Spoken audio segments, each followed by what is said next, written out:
Good morning, grade 6. Welcome back to grade 6 mathematics class. Hope you all are doing great today. In the previous class, we started the chapter 13 symmetry. We had a brief introduction to the chapter. So let's have a quick brush up about symmetry.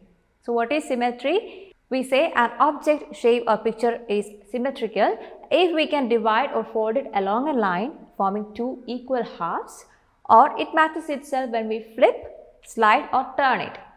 You can see a couple of examples of symmetrical figures here.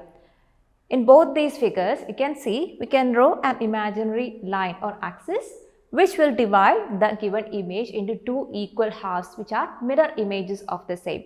Both halves will look like the mirror images of each other, and the imaginary line or the axis that divides the given figure into identical halves or mirror images, that line is called the line of symmetry or the mirror line or the axis of symmetry. So let's see line of symmetry once again. So the line of symmetry is an imaginary line or axis that passes to the center of any picture, shape or object and divides it into two identical halves. Here in this figure of a star, you can see the line of symmetry here. It divides the given star into two equal halves or identical halves which are mirror images of each other. Now let's see a few more symmetrical figures. Here you have a few more symmetrical figures. You can see some figures have a vertical line of symmetry. Some figures have a horizontal line of symmetry, and in some figures the line of symmetry is diagonal. And it is also possible for the same figure to have more than one line of symmetry. We'll learn more about it later in this chapter. Now let's talk about different types of symmetry. The first one, reflection symmetry.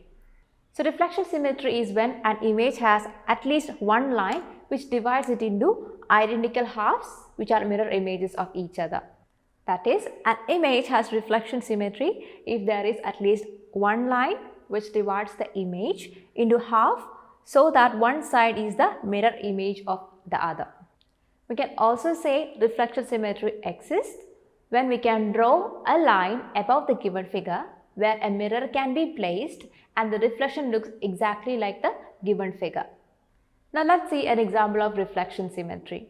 Here you can see an image of a face, an image of a human face.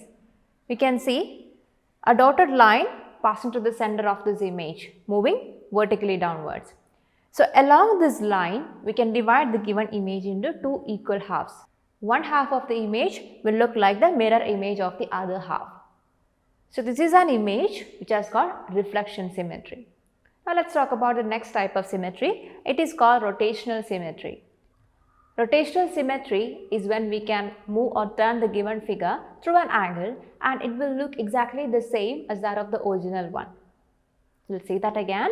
Rotational symmetry is a type of symmetry in which the shape or an image looks exactly similar to the original shape or image after some rotation.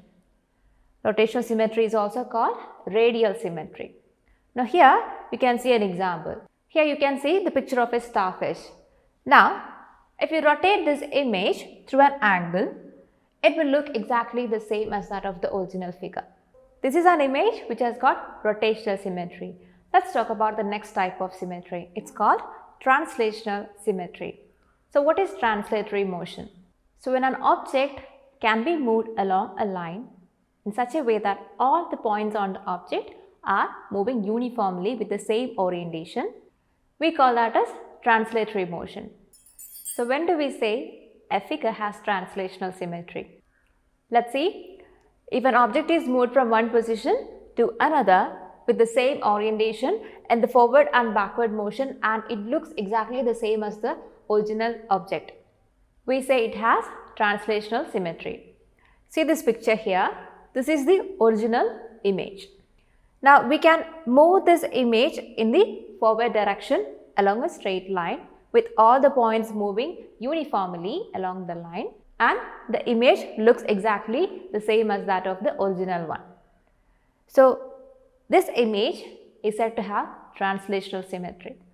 So these are the different types of symmetry. I hope these are clear to you. You may please go through this topic once again. This is given from page number 196 of your textbook. Also, You have to complete the questions from exercise 13.1. Once you are done with the answers, you can take a picture and send this to Teams. So that's all for today, children. Let's meet in the next class with a new topic. Till then, bye.